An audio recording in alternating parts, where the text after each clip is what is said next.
Brought to you by KR Mangalam University.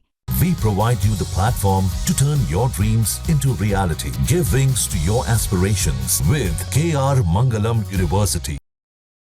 Fatehabad के टोहाना में एक पति ने अपनी पत्नी और उसके बॉयफ्रेंड की हत्या कर दी।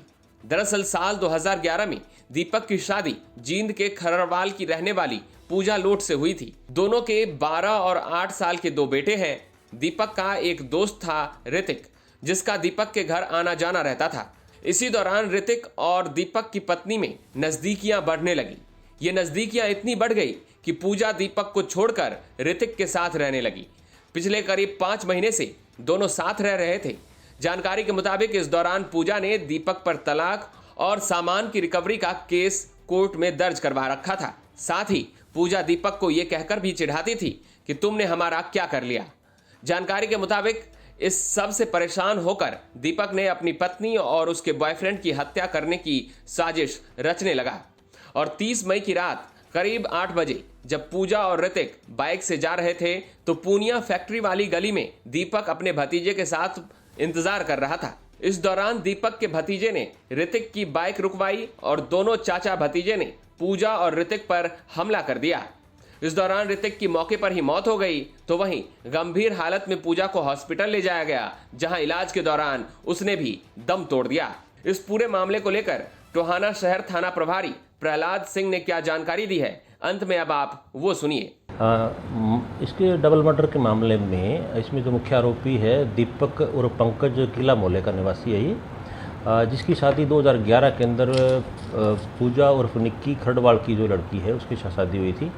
और 2018 के अंदर दीपक और उसका दोस्त ऋतिक दोनों पिज़्ज़ा हट लक्कड़ मंडी के अंदर काम करते थे, जहाँ पर इन दोनों की दोस्ती हो गई, जिसके बाद उनका घर पे आना जाना हो गया। इसी दौरान दीपक की पत्नी का ऋतिक के साथ प्रेम प्रसंग हो गया और इसी के चलते धीरे धीरे उसको इस बात का शक होने लगा।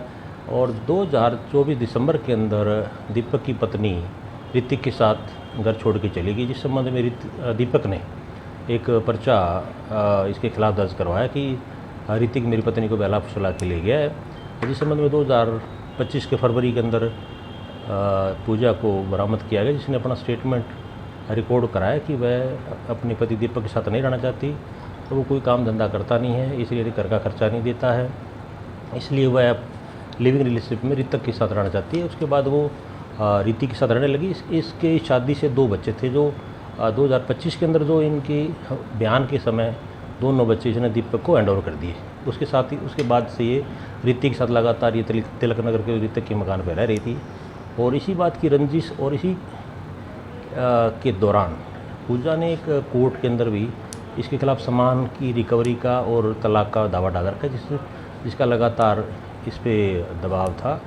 और इस लिविंग रिलेशनशिप और दोस्ती में जो इसकी पत्नी के साथ प्रेम संग के चलते ऋतिक के प्रति इसने नफरत और पूजा के प्रति घृणा का भाव इसके मन में आ गया।